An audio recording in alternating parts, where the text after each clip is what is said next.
Welcome to episode 1 of Tapped In. This is going to be my weekly podcast. I'm going to upload this every Sunday, and basically the point of it is for me to be tapped in to the NBA and for me to keep my audience tapped in to the happenings around the NBA and all 30 teams as much as possible, as much as one man can. I'm going to again try to do this once per week. Now, with every episode, I do just want to start it out by detailing or just talking about the main topics, the main happenings that transpired over the past week. And of course, last week was Christmas, so there were a lot of marquee performances on Christmas Day. The one that I want to start out with is Cooper Flagg's. He really impressed on Christmas Day against Golden State. He went for 27 points on 13 of 21 shooting, also contributed 6 boards with 5 assists, and honestly, he just looked really comfortable in a high-profile game, that being Christmas Day. It's one of the more marquee games, one of the more notable games in the NBA season, especially in the NBA regular season, just Christmas Day matchups, and Cooper Flagg did not disappoint. A few days earlier, he played against Denver, a serious contender out west, and he dropped 33, 9, and 9. This past couple months, he's honestly just looked really impressive, a lot better than he looked in his first month of play, and that's expected for a rookie. Like, some rookies come out the gate just guns blazing, kind of like VJ Edgecombe, and others take a little while longer to find their stride. And honestly, like, it taking Cooper Flagg 1 month to put together these types of performances, it's not even anything to really complain about. Like, he's a rookie, but because he came in with all the hype and came in, after a season where they traded away their franchise star, he was going to be under a lot more scrutiny. But it's been really good to see him really coming into his own as of late. And I criticized the Mavericks for playing him at the point guard position earlier on, but it might have, it did look horrible the first month or month and a half of the season. But looking at him now, he looks really comfortable as a playmaker. So I don't think he's ever going to play the point guard position like long term for a season. But maybe that time he spent at point guard, it really benefited him because he looks really comfortable as a playmaker and balancing that with shot creating. So I think he is the rookie of the year. Maybe not clearly. I think, people still have Con Knipple as their rookie of the year, rightfully so. But in my opinion, Cooper Flagg is the rookie of the year as of right now. Next, I want to talk about my Lakers. They've looked really bad the past couple of weeks, and they looked really bad on Christmas Day, losing to Houston in a very embarrassing fashion. And JJ Redick also noticed how embarrassing they looked on the floor, and he ripped them in the post-game interview. One of the more notable quotes was that the Lakers don't care enough right now. And honestly, it was pretty evident that they just lacked a lot of energy, especially on the defensive end. And it's kind of been like that the past couple of weeks. Like, their defense has been Swiss cheese.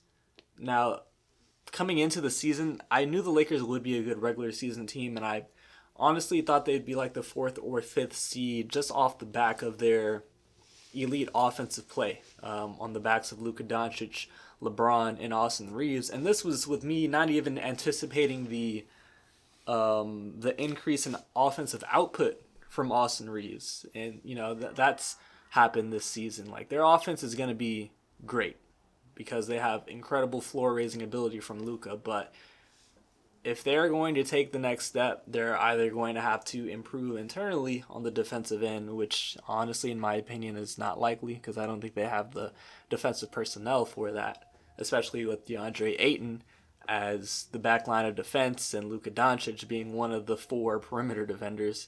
Or they're going to have to make a trade that addresses their defensive woes. I thought Marcus Smart would be able to be not as good of a POA defender as his prime days in Boston, but I thought he'd be more be able to be a more reliable POA defender, and that just hasn't been the case. So JJ Redick is right. The Lakers need to show more energy on the defensive side of the ball. I know LeBron is 45 years old, but I mean, he just has to try out there.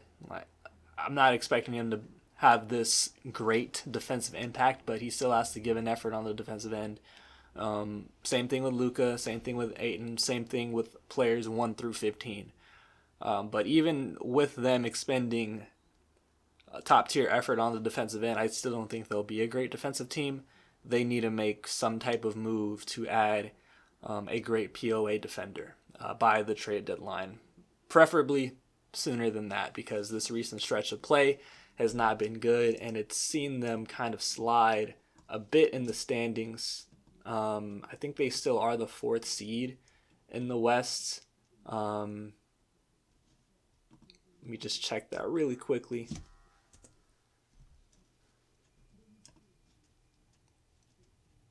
They actually are tied for 4th with Houston, but I think since Houston owns the tiebreaker, the Lakers now are technically 5th in the West. So yeah, they need to get this defense in gear sooner rather than later before they slide, into the play-in tournament positioning. I do want to talk about OKC a little bit. There have been a couple of chinks in their armor, especially with them going up against San Antonio. They've lost to San Antonio, I think, 3 times in the past 2 weeks. The most prominent loss being to them on Christmas. They lost by double digits. And then I think they beat them a couple days later by double digits as well. So with that being said, with them losing 3 times to San Antonio, they are still 3 games up, rather ahead of San Antonio in the standings, because they've just been able to create that much of a cushion between them and everybody else in the Western Conference. And I still think they are the team to beat out West. But the Spurs might just be a matchup problem for them. A lot of the strengths of OKC's team, they are mirrored by San Antonio. A lot of defensive versatility and switchability on the perimeter San Antonio has. They have a lot of youth, like players that aren't really going to tire out or take possessions off, players that have a lot to prove in the NBA still, players that are on rookie contracts, and of course they have somebody who's going to go down as one of the greatest defensive players of all time in Victor Wembanyama, bolstering that defensive end. And then offensively, Wembanyama is a freak of nature in terms of what he can do with his skill and also with his size, especially on the glass. And then the 3-guard lineups, or just the 3-guard rotation that San Antonio has between De'Aaron Fox, Dylan Harper, and Stephon Castle, it ensures they always have a steady, reliable playmaker that can conduct things on the offensive side of the ball for them. I think these are things that, OKC had last year and they still have, but these are things like these types of skills and lineups that their head coach Mark Dadnall could throw out. San Antonio can do similar things, and they're really starting to come into their own. I'm going to talk about San Antonio a little later in the video, but I'm just going to say right now, I think San Antonio is establishing themselves as a serious contender out west. One thing I want to talk about is the Domantas Sabonis injury. Recently, Sacramento let us know that Sabonis is going to be evaluated in about 4 to 5 weeks from now due to his left knee meniscus issue. He has not played since about mid-November, and Sacramento's margin for error has continued to shrink, with them just falling lower and lower and lower in the Western Conference standings. They are 14th in the West. They are only 1 game ahead of the New Orleans Pelicans. And coming into the season, I didn't expect much from this team, just because the talent is not there and the fit. I guess the talent is a little bit there, but the fit just was not there. Like, the players that were added in the offseason, the players that were added in the middle of last regular season, they just don't mesh. They just don't mesh. But I was banking on the sole fact of them having quite a bit of talent on hand between, a healthy Sabonis, Zach LaVine, DeRozan, adding Russ, Schroeder, Malik Monk still being there, Keegan Murray hopefully having a bounce back season, all that talent. I was hoping that I could get them the 10th seed in the West and have them make the play-in tournament, but shit has not gone well for this team, and they are probably going to secure a bottom 2 seed out West. And I don't know. It's just rough seeing like teams like this, like Sacramento, Charlotte, Washington, just in this constant cycle of abysmalness, if that's even a word. Especially for the Kings, because they had, I think in that 2023 season, like they made the playoffs. They were the 4th or 5th seed, and they're one of the most fun teams to watch night in and night out. And seeing them in this position right now, it's just really rough. So something's got to change. I think sooner rather than later, they have to just sell off on all assets. Like, I think Russ has had a good enough season for him to be a valuable trade chip. Not something that's going to like net them multiple draft picks or something, but maybe they can get a late first round pick in this upcoming draft. Maybe he can be traded to a contending team that feels like they need back up point guard play for like a distant first round pick that might have a lot of protections on it. I feel like that might be something that Sacramento can do, but they just need to punt on this season sooner rather than later and try to sell off on their assets, mainly being Schroeder and Russ, because I think those are the most tradable contracts. Not sure if Zach LaVine's a very tradable contract because it's not been consistent and just not been really good this season. And of course, Sabonis is injured right now, and even when he is healthy, Sabonis is not a player that can just be plugged and fit on just any NBA team. You need to have a certain infrastructure, a certain rotation, certain personnel on your team if you're going to make a 5-man unit with Sabonis as the starting center work. So that's my spiel on the Kings right now. I might do a rebuild on them in the near future. Let's move out east a little bit. I want to talk about Trae Young and the Atlanta Hawks. His future in Atlanta continues to become more and more questionable. Of course, we all know Atlanta did not finalize an extension with Trae before this season, so he's in the last guaranteed year with a $49 million player option for 2026 to 2027. So the clock is always ticking as of right now. I know he missed a lot of time due to injury, and he's come back as of late. And Atlanta is still losing games. I think they've slid to like the 9th or 10th position out east, and it's kind of easy to pin it on Trae Young, especially with like them losing games while he's returned. And earlier on, they were looking good while he was off the floor, especially with Jalen Johnson's ascendance in his offensive game with his increased offensive workload, especially as a playmaker. But I'm not going to pin all the issues on Trae Young. Like, he is a defensive liability, but even with him on the court, like, they just have a lot of defensive gaffes. So I'm not going to pin all of their defensive woes on Trae Young, but I don't know. Like, when you combine things like Jalen Johnson looking really, really good as a primary playmaker and like a primary scoring option, and I remember watching the Hawks versus Heat game, like, in the first 3 or 4 minutes of action, they ran the Heat. They ran the same play. It was a double screen with Davion Mitchell being the second screener, with Andrew Wiggins being the ball handler, and Trae Young, he switched on to Aaron Wiggins the first 2 times that play was run. And I think both times he went into the post, they drew help defense and some type of open look was generated.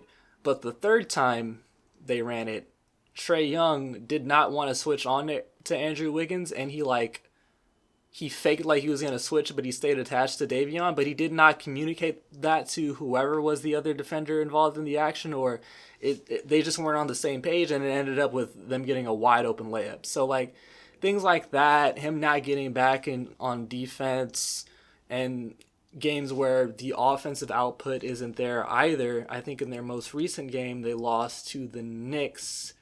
Yeah, they lost yesterday to the Knicks 128 to 125.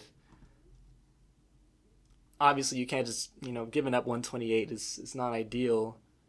But in this game, Trae Young had 9 points, 10 assists, and had a plus minus of negative 13, which was the worst on the team. So, when you combine things like that, honestly, the writing might be on the wall, and Trae Young's days in Atlanta might be numbered. Now, I don't think they can trade him as of right now because his value isn't at an all-time high, with him having a recent injury that he's had to deal with, and him looking bad on the offensive end at times when he's just disengaged and not being able to have as much on-ball opportunity because of the ascendance of Jalen Johnson, and him not being really impactful as an off-ball player as well, and him constantly being a defensive liability. Things like that, it kind of has Trae Young's value at an all-time low, just compared to the prior points of his career. So maybe just give it some time leading up to the trade deadline. If he can sustain about 1 to 2 weeks of, standard Trae Young play, maybe that might be a good time to offload him. Or maybe they fully invest in a Trae Young, Jalen Johnson partnership, and maybe they try to add a marquee star / fringe superstar player like an Anthony Davis and commit to a big three, and maybe that maximizes Trae Young's value. You add a high-end rim protector to the back line to kind of shade or shadow the defensive shortcomings of defense that Trae Young has.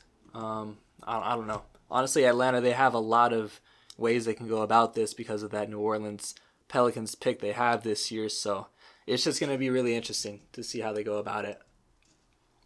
I want to talk about the Cavs because they also had a Christmas Day meltdown, that blown lead against the Knicks. They blew a 17-point fourth quarter lead to the Knicks, and that resulted in them losing 126 to 124. This game, it just looked really bad. Most of the game, they had it under control, and it looked like this could be a turning point for them on the season. And to end up losing on a national stage in that fashion, it's just not a great look. When that happens, on a day with as much of a spotlight that Christmas Day brings, it turns into bigger questions like their late game execution, them being able to generate really good shot quality consistently. There are a lot of questions with their defense, their ability to just get defensive rebounds, which is not something that the Cavaliers should have to worry about with as much size on the floor that they throw out with that tandem of Evan Mobley and Jarrett Allen. But constantly, Jarrett Allen just looks so soft on the defensive end, especially when rebounding. So I don't know. This team, they're in a really rough stretch right now. I think they're down to 8th in the conference. I just want to double check that. They're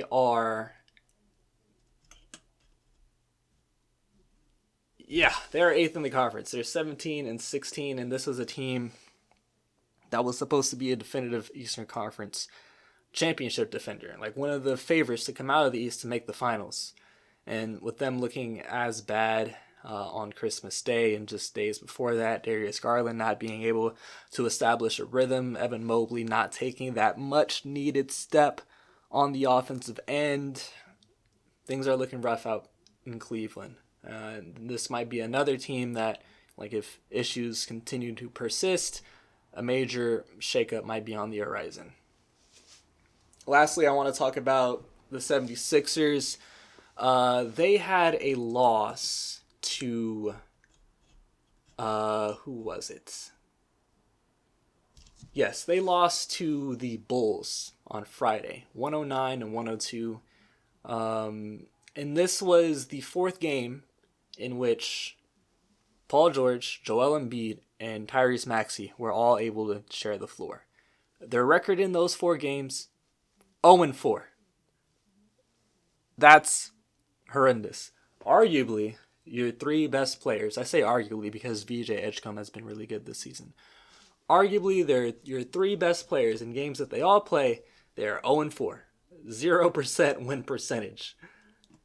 And it's not even like they've played that many games together because last season, Joel Embiid basically missed the entire year. Paul George, I don't think he played more than 30 games. Like, it's not like they have that many reps together.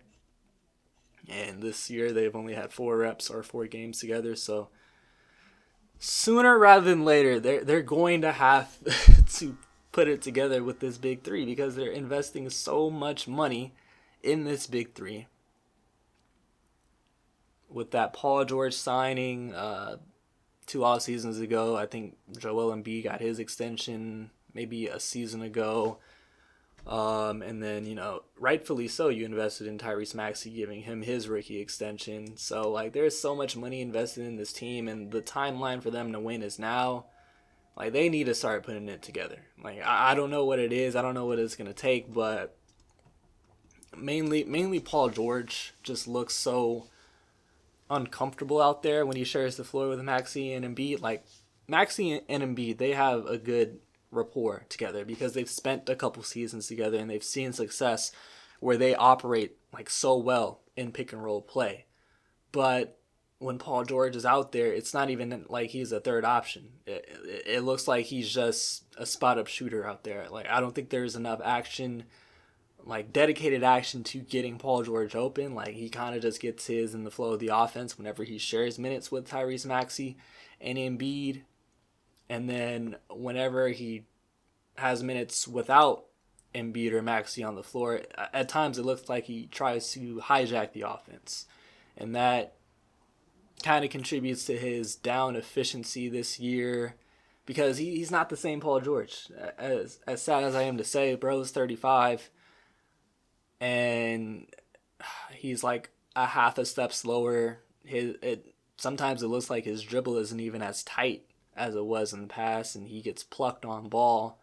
So, like, Paul George, he's going to have to figure it out, having to share a lot of minutes with Embiid and Maxey. And I also think Nick Nurse has to make a point of emphasis to make sure he's comfortable when he shares the floor with Embiid and Maxey. So those are, like, the quick headlines that I wanted to get to before I dive into this next section where I talk about 3 main stories that I think have the most value as of right now. One being Jokic's historic Christmas performance and like his just elite play in not just this recent stretch, but the entire season. He dropped 56, 16, and 15 on 15 of 21 from the field, 4 of 6 from 3, and 22 of 23 from the free throw line. He had 18 points in overtime, which was an NBA record, and most importantly, they won the game. And I think they were down, 9 points or maybe 8 points in overtime with like 3 minutes left to play. And him just becoming a human aimbot from 3-point land, taking Rudy Gobert off the dribble, just being all around unguardable in overtime, propelled them to that comeback win in OT. So the main thing I want to take away from this, or just want to convey on the mic, is that the closer we get to the end of Jokic's career, the more uncomfortable. You can show me. Go to privacy Siri, be quiet. Oh my god, I just lost my train of thought. But basically, the closer we get to the end of Jokic's career, we're gonna have a lot more uncomfortable conversations regarding his place on the all-time list. Like, he's doing shit that we have never seen before. He's having like Wilt Chamberlain type stat lines. Well, not to the same degree because Wilt Chamberlain stat lines are just they're in a category of their own. But like, he's having stat lines that we are never going to see replicated ever again. Stat lines that just don't look real when we see them after checking the box score or seeing a graphic that Bleacher Report posts. Like, these performances are insane. He's already racked up 3 MVPs. He might get a 4th. I think he's going to go down as one of the greatest offensive players who ever lived, just because like the numbers do not lie. He does. So another thing I want to talk about is generally. How players nowadays, they're going to have more inflated offensive stats and just general stats compared to players of the past because of the rule changes, not allowing as much discipline or physicality on the defensive end, zone defenses, whistle-happy referees, things of that nature. Even with that, like I don't think Jokic is one of the players that profits that much off of these modern NBA rules that benefit modern NBA offenses, because we see night in and night out how he doesn't really get that superstar whistle. He had 23 free throw attempts last game, but I've seen so many games where he'll end the game with maybe 7 or 8 free throw attempts and he should have gotten 16 or 17 just because he's that much bigger than his opponent and everybody else on the court. It doesn't look like physicality impacts him as much. So referees don't really give him the benefit of the doubt and they don't really call fouls when 99.999% of other players would have gotten a foul in that situation. So that's one reason. Another reason is that he's not only a perimeter-oriented player. Like, he is a paint-dominant player. So it's not like, he's throwing up a ridiculous volume from the three-point line to inflate his stats. Like, he is a great three-point shooter, but in this season, I think he's had the most three-point volume, but it's not like he's profiting that much off of this modern NBA spacing as well. So things like that. If Jokic gets another ring and he gets another MVP, like, I think he is a shoo-in for top 10 player of all time once it's all said and done, because you got to assume that he's going to have at least 3 or 4 more years of this type of production. And then in his later years, it's not like he relies on athleticism at all. So as long as he wants to play basketball, that's really going to dictate what his end of career stats are going to look like and what his end of career standing will be. But as for this season, a performance like this on Christmas, I think it's going to be really helpful when we talk about the MVP race. Like, a performance like this, it's like an MVP performance, like 1 or 2 games that stand out in your mind when you're thinking about MVP. Like, this game is going to go a long ways when we talk about who is the MVP, because right now I think it's seriously a 2-man race, but I'll dive into that more once we get to that segment. I'll talk a little bit more about the OKC and Spurs. I talked a little bit about it earlier, but more so on the OKC side of things. But I now want to talk about it on the Spurs side of things, because, again, they are 3-0 against OKC. They beat them. All these games have been in December, by the way. On the 13th of December, they beat them by 2. That was one of the best games of the entire season. And then they beat them... Oh, I think I said it incorrectly. They beat them a couple days before Christmas, 130 to 110, and then they beat them on Christmas, 117 to 102. It sucks I'm talking about this now because they just had a bad loss to Utah, but hey, like, contending teams, every now and then they'll lose against a bottom dweller like Utah or Washington, so this doesn't really change anything that I want to say. It just doesn't look as great with them losing to them. But after they won on Christmas, that was their 8th win in the row. They've beaten the defending champions 3 times in a span of 2 weeks. So again, I think the Spurs, for all the reasons I said earlier, I think they're a really good matchup against OKC due to their youth, defensive versatility, and having an alien-type player like Wembanyama, and just their depth in terms of playmaking between the 3-point guards, Stephon Castle, De'Aaron Fox, and Dylan Harper, or the more experienced, the guys like Dylan Harper and Stephon Castle.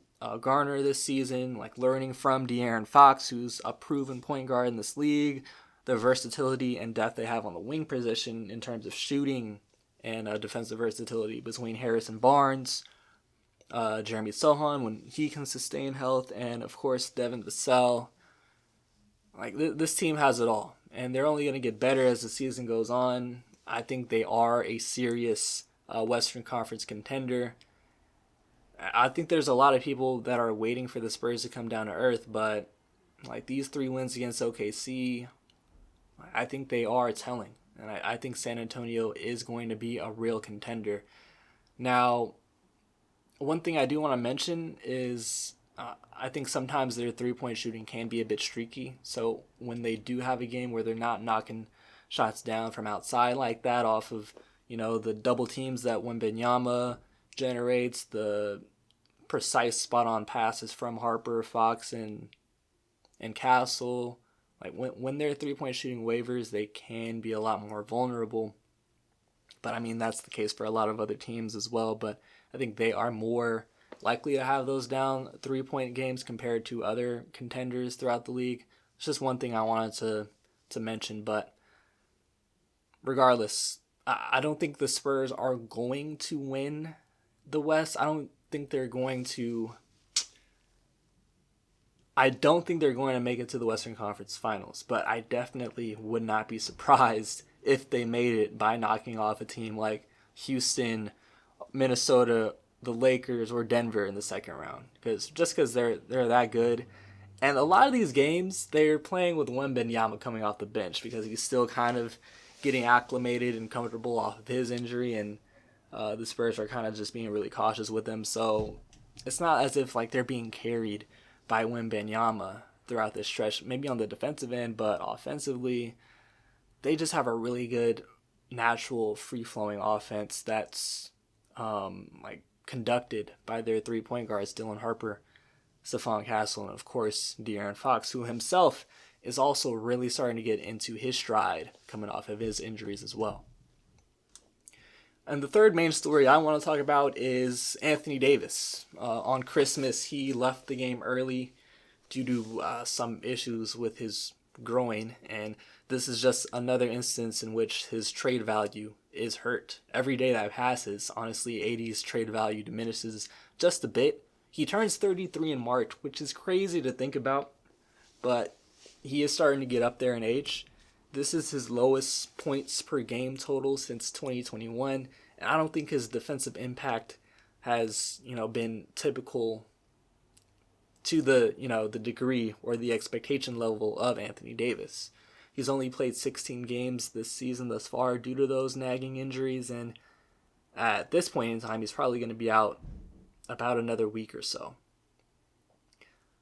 So for Dallas, honestly, whenever AD comes back and plays like 2 weeks straight, or has a 7-game stretch of, playing all those 7 games, and he's dropping about 20 and 10, playing 30 minutes a night, Dallas needs to seriously pick up the phones and start trying to make a trade happen and getting a trade done, because you don't know when AD is going to go down again with some random groin injury or ankle injury or elbow or whatever. Like, you just don't know. But whenever he sustains a level of borderline all-star play that looks like the Anthony Davis of old to a degree, you got to start making those trades, or you got to start getting on those phones to try to make a trade happen, because we know there's going to be teams interested, especially if he has a stretch where he's playing like a center that a team would want, like Atlanta. I talked about them earlier. I heard Golden State might be interested in adding Anthony Davis, and then there's always a team that comes out of left field that you wouldn't expect to be involved in these talks. They come in and swoop up a player in this type of situation, so the Mavericks need to be really opportunistic in this situation, especially given the fact that they have their own pick in 2026. Outright, guaranteed, no stipulations, no protections. This is the only year that this is the case, because in 2027, it's of course it's an OKC swap. So they don't dictate their pick in 2027. In 2028, 2029, and 2030, it's tied up in swaps and stipulations where like 3 or 4 teams are involved. I'm not really going to explain them, because the more I explain them and say them out loud, it confuses me. But let it be known, they will not get the better end of those swaps in 2028, 2029, and 2030. So this is the only year in which they will have their pick outright. So they might as well bottom out. Can't really trade Kyrie because he's injured. I don't even think he's going to come back, so they don't even have to worry about Kyrie winning games for them this year. AD, whenever he does put up a vintage AD performance, couple that with Cooper Flagg looking really good as a rookie, and Klay Thompson being able to shoot 50% from 3 one night, like that combination is going to win them games. So they need to ensure that AD is traded this season. They need to bottom out, because this is the only opportunity they're going to have to pair Cooper Flagg with another top-tier prospect. And we know how good the top 3 of this draft class is, with Cameron Boozer, AJ Dybonsa, and Darren Peterson. If they could get Darren Peterson and have a duo of Darren Peterson with Cooper Flagg, sheesh, they would be set for the future. They would be set for the future, honestly, and their future would look a lot clearer. But, you know, if they continue to win games and they keep AD, and AD is healthy and he plays 40 games out of the remaining 50 or whatever it is, long story short, if AD is healthy and impactful and helps them win games, and they sneak into the 8th seed, or they get a play-in tournament spot and they lose in the play-in tournament, they're only going to get like the 13th or 12th pick in the draft. There goes your shot of adding like a top-tier prospect to pair Cooper Flagg with. And even if they don't land in the top 3, like if they get the 4th, 5th, or 6th pick, they can still add a guard like Michael Brown, or like who's another top-tier guard in this class? Kingston Flemings. Like, these are guys that can go in the 4 to 8 range that play the guard position that I think would be really good fits next to Cooper Flagg. And if their pick is outside of the top 8, they're obviously not going to get Boozer or Dybonsa or Darren Peterson, and they're not going to get a guard like Flemings or Michael Brown. Not even going to get a top-tier guy like Caleb Wilson, who's like in a tier below that top 3. That would be still be a really good pickup if they were to get him. But long story short, this is the only year that Dallas can bottom out, so they might as well just do it. With that being said, I do want to dive into the main topic of this video, the MVP ladder. There are 5 guys I want to talk about for this MVP race. I think there are 2 serious candidates, but like the other 3, I just wanted to mention to give credit to. Starting at number 5, Luka Doncic. I mean, it's no surprise Luka's putting up MVP caliber numbers. He's putting up video game numbers on a team that's 4th in a loaded Western Conference, in spite of how abysmal the Lakers have looked recently, mainly these past couple of weeks. Luka is still able to give you 34, 9, and 9. Basically a 34-point triple-double. And this is a team that is seriously lacking in the spacing department. They're shooting the Lakers 24%, they're 24th in 3-point percentage on the 7th lowest 3-point volume. Also, this is a team that could not defend the all-senior league team at your local gym right now.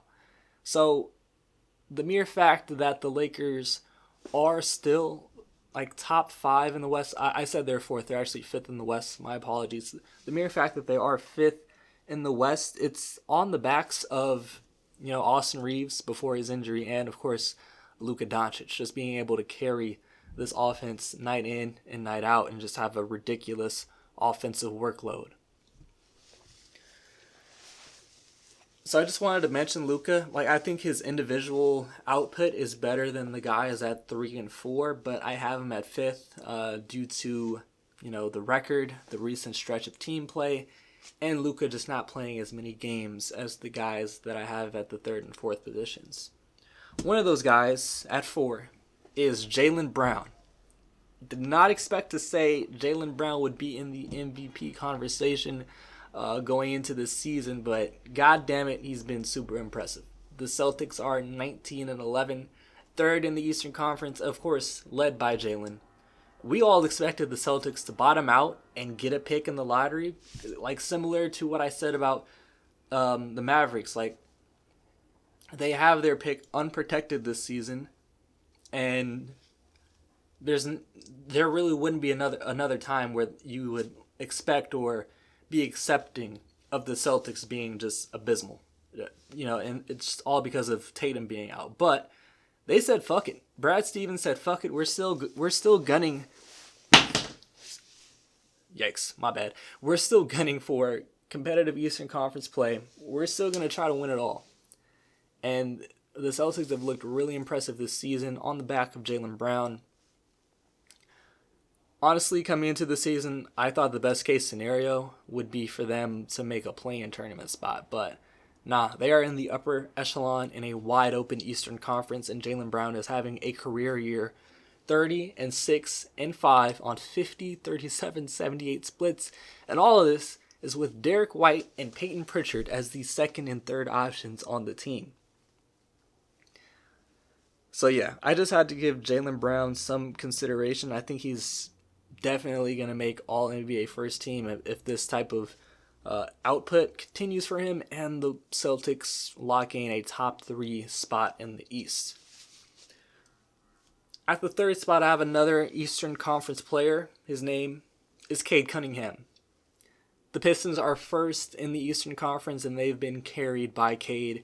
We all know Detroit's identity is built on the defensive end.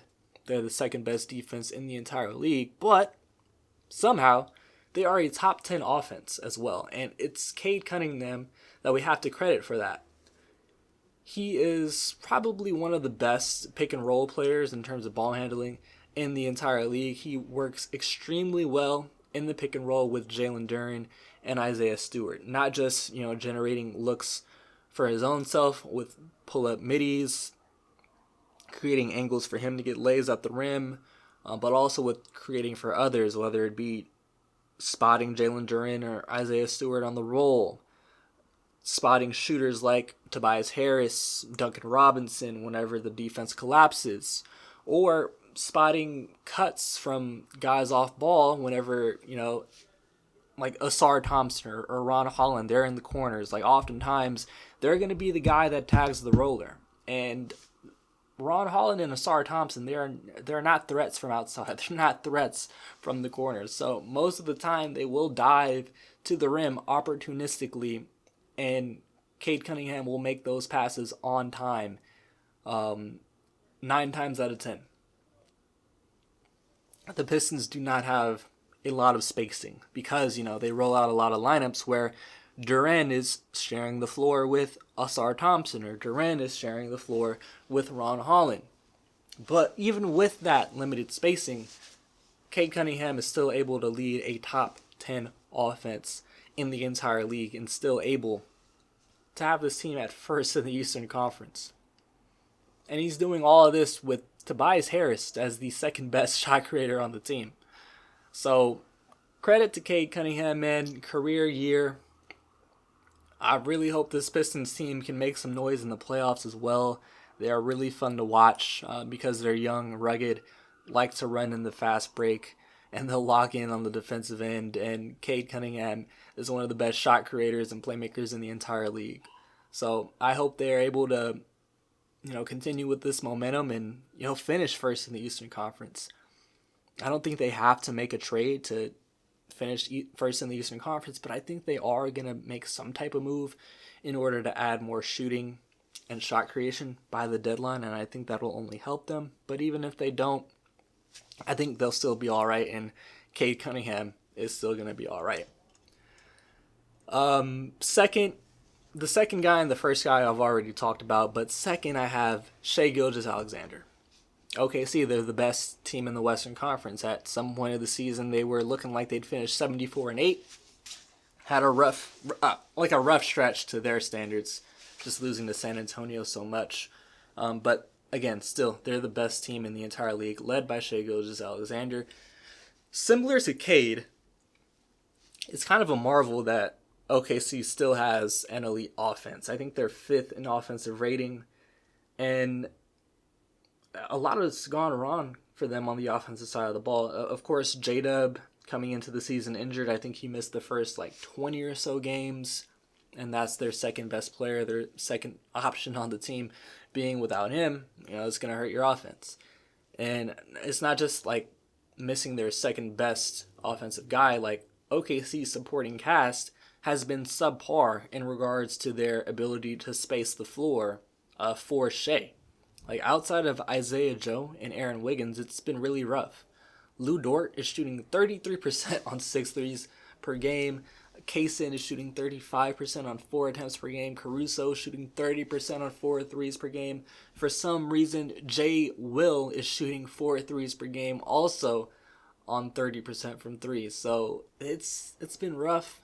Like, even last year, teams were willing to help off of OKC shooters in order to get the ball out of Shai's hands from time to time. But like this year, with them shooting so poorly, like, help defenses are more aggressive on Shai, and like they're just willing to let OKC's role players just throw up shots because they just want to take the ball out of Shai's hands and make life as difficult for him as possible offensively. But even with all of this,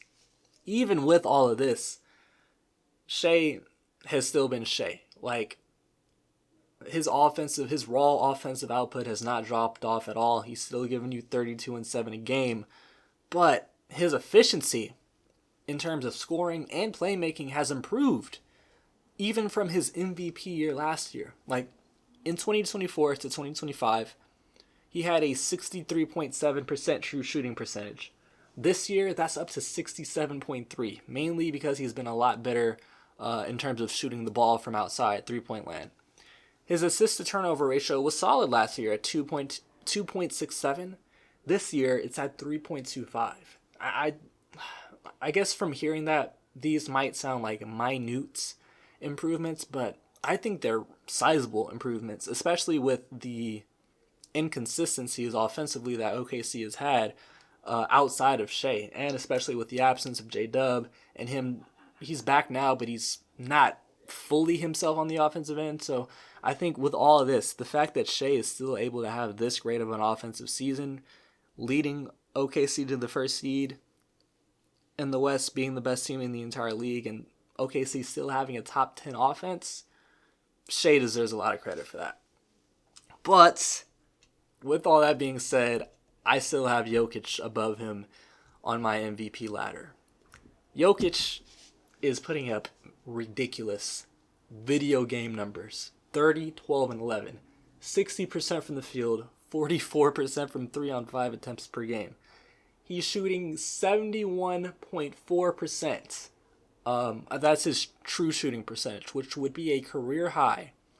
He has a 35.5 player efficiency rating, which would also be a career high. His second highest was in 2022, where his PER was at 32.8, and that was an NBA record for PER in a single season. The third highest was Shai last year, his MVP campaign, at 32.25. I'm going to say it again because it's ridiculous. Jokic's PER is at 35.5, which obviously would be another NBA record for PER on a single season. The Nuggets are third in a competitive Western Conference, and they're only 1 game back of San Antonio, 4 games back of OKC. They have the best offense in the league by far, and of course it's been catalyzed by Jokic. And I talked about Jokic a lot earlier, so I don't want to spend too much time talking about him again, but the biggest differentiator for me between him and Shai is that Christmas Day performance against Minnesota, man. So there you have it, my MVP ladder. 1, Jokic, 2, Shai, 3, Cade, 4, Jaylen, and 5, Luka Doncic. Now, I do want to close out this episode. I'm going to close out every episode by kind of looking forward to the week that awaits us in the NBA. I'm going to have 3 teams for this week's watch lists. Just teams that I'm going to be on the lookout for one reason or another. I'm just going to waste no time and get into it. The first team I have here on this week's watch list is the Cleveland Cavaliers. Right now, they're 17-16 on the year. They're 8th in the conference. They're even behind Miami. And again, this is a team that we expected to be a serious Eastern Conference contender. They were supposed to be a shoo-in for a top 3 seed out east, but now they're struggling to make the play-in tournament spot. And now, like teams like the Pistons, the Knicks, and the Celtics, they're really starting to separate themselves as like teams in their own tier out east. And this was a tier that Cleveland was supposed to be in, and they're just not. And teams that are out east and kind of in this similar tier as the Cavs right now, like, they're still looking to make a playoff spot. They're looking to be competitive, and they're having, like, acquisitions in a way. Like, first and foremost, Milwaukee. Milwaukee right now, they're 11th in the conference, but they just got Giannis back. He hadn't played since early December, I believe, and he just had his first game back with Milwaukee, and they beat Chicago in pretty impressive fashion. They're only 3.5 games behind Cleveland. I talked about Philly a little bit, with them having a game in which all of their big three plays, and their record this season in which all the big three plays is 0-4 right now, but who knows? They can maybe find some sense of comfort, and they can maybe be a little more healthy for the remainder of the year and start to gel. Like, they're 6th out east with all the games that Joel has missed, with all the games that Paul George has missed. And their young guys like VJ and Jared McCain, they're starting to establish, consistency in their rookie and sophomore seasons. Tyrese Maxey has kind of looked like an MVP player as well. So with all the unrest that Philly has had, they're still 6th in the conference, and maybe Paul George and Joel Embiid can play 75% of their remaining schedule. And Atlanta, I think they're 10th in the Eastern Conference. Maybe they make a trade for Anthony Davis, or maybe they make some other type of trade that'll be win now instead of a trade that has them building around the Jalen Johnson specific timeline, and maybe they're even more competitive. So the Cavs really need to start winning, or the unrest in Cleveland will continue to grow, and a significant trade for them might be on the horizon, involving either Darius Garland or Jared Allen. So they have 3 games for this upcoming week, and they're tough, I'm not going to lie. It is a Western Conference road trip. On Monday, they go to San Antonio. On Wednesday... Oh, actually, it's not a Western Conference road trip. I read that wrong. But their 3 games are against Western Conference teams. First, they play San Antonio in San Antonio, and then they have Phoenix and the Nuggets at home. Now, these games, they're all against, 2 of them are against contenders, like serious contenders out west, and then one is against Phoenix, and Phoenix is not a contender, but they've been really impressive this season. So 3 games against tough Western Conference opponents. Realistically, the Cavs need to be looking to go 2-1 on this week. I know they're tough games, but they need something to kind of galvanize them and get them going in the right direction. And hopefully some wins against tough opponents like this will be what do it. My second team on my watch list is the Houston Rockets. Now, they've also had a recent stretch of rough basketball. They're 5-5 in their last 10, and they're starting to lose ground on Denver and San Antonio. Similar to Cleveland, coming into the season, I thought Houston would be like in that upper echelon in the East, and the West rather, with OKC and Denver. I thought the Rockets would be the best matchup against OKC in a potential playoff matchup. I thought the Rockets would be the best candidate to knock off OKC. And their situation it's not as dire as Cleveland's. Like, the Rockets still have a really good record, and they still have solid playoff standing out west. But they've just had a rough stretch of recent basketball, 5-5 in their last 10 again, 500 ball. But they did have a really good win against the Lakers on Christmas Day. And in this game, Dorian Finney returned from his injury.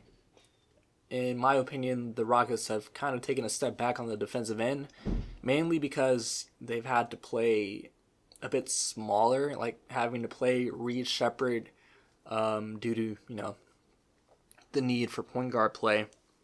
Reed Shepherd's not really good on the defensive end, honestly. And with him playing more minutes this year compared to last, like, naturally, your defense is just going to be a little worse. And also, another thing that Houston is missing is 3-point volume. They do not put up a lot of threes, and I don't think their efficiency is too bad, but I think they need to put up some more threes this season. And Dorian Finney-Smith can help them in both regards. At his best, he's a great 3-and-D wing. Like, he can defend comfortably 2 through 4, in my opinion. If the center doesn't have like any low post threat, he can defend the 5 as well. And last year, Dorian Finney-Smith was really good as a 3-and-D guy in the minutes he played for my Lakers and in the minutes he played with Brooklyn.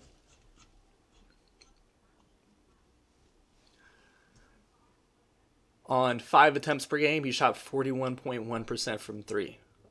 So high volume. A lot of those games he was coming off the bench. So, like, for Houston, if he can be a capable 3-and-D guy and have that same defensive versatility that Dorian has displayed for his entire career, like, he is going to be a really good piece for Houston. And I think that can help them just win some more games moving forward. Now, this week they also played 3 games. 2 of them are on the road. But they're all games against bottom dwellers in the league. On Monday they play the Pacers, who I think actually took the crown for worst record in the entire league. Thursday they play the Nets. They're probably the second or third worst team out east. And then on Saturday they play the Mavericks, a more competitive team compared to the prior 2, but still a team that's currently not even in the playoff picture. So realistically, the Rockets need to look to go 3-0 in this stretch. Go on a 3-game win streak here. Try to recapture some ground on the teams ahead of you. Your Nuggets, your Spurs, and really like reestablish themselves in that upper echelon in the Western Conference. And the last team I have on my watch list is the Boston Celtics. They're a team that has actually been firing on all cylinders as of late. They're 8-2 in their last 10, currently on a 4-game win streak, and they might be able to put some serious distance between them and the Magic. The Magic, they've kind of had a rough season, a really inconsistent season, especially with Paolo Banchero not really looking like himself. They haven't been horrible, but they just have not really looked like a contender out east, while the Celtics kind of have. And the Mavericks are, I think, a couple games behind the Celtics in the standings, but another stretch of really good play, a lot of wins rattled off. Can see the Celtics put some serious distance between them and the Magic and really establish themselves as a top 3 team out east, in an east that is wide open. Also, I don't think there is a return date set in stone for Jason Tatum, but I think it's likely that he could return at some point of this season. I think he's, from what everybody has seen, what the Celtics, what Jason Tatum has made public in terms of footage, his recovery has gone a lot quicker and a lot smoother than we had all anticipated. So if Tatum were able to return around the All-Star break or in early March, and the Celtics are the 3rd team out east, man, the Celtics might look even scarier. And we shouldn't really expect Tatum to look exactly like the Tatum of old, before the injury, but he can comfortably be a second option behind Jaylen Brown, who has been comfortable as a number 1 option on a contending team. So, man, if the Celtics can be the 3rd seed when Jason Tatum comes back and he can have a month and a half to really get in the flow of things going into the playoffs, things might get scary, man. Things might get scary. This week, the Celtics have 4 games. They play today against the Blazers. On Tuesday, they play the Jazz. On Thursday, they play the Kings. And then on Saturday, they play the Clippers. All these teams are not playoff teams. These are 4 of the worst Western Conference teams. So the Celtics should be looking to go 4-0 in this stretch. However, these are all road games, so it gets a little dicier when you have a road stretch like this. They might drop 1, so realistically, the Celtics should be looking to go 3-1 on this stretch. But that is going to do it for the first episode of Tapped In. Really thankful if you stayed all the way to me rambling at times, but I'm going to try to make this, again, a regular thing every Sunday, about an hour long episode where I try to stay tapped in on the league and keep you all tapped in on the happenings in the league. Again, thank you for watching. Leave a like if you liked. Subscribe if you want to stay tapped in with my channel. And I'll catch y'all on the next one.